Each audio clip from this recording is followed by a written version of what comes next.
Hi, if you want to get more home screen pages on the Samsung Galaxy S25, then all you have to do is to press and hold any free space on your current home screen.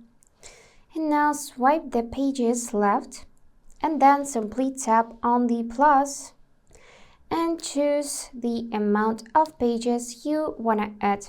Just continue tapping, and when you want to stop, just tap on free space, and I have added many pages. You can see it if you just follow this white dot on the bottom of the display.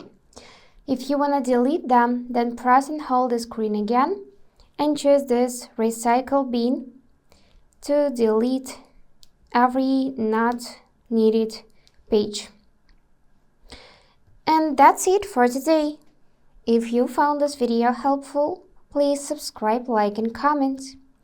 And I wish you all the best. Bye bye.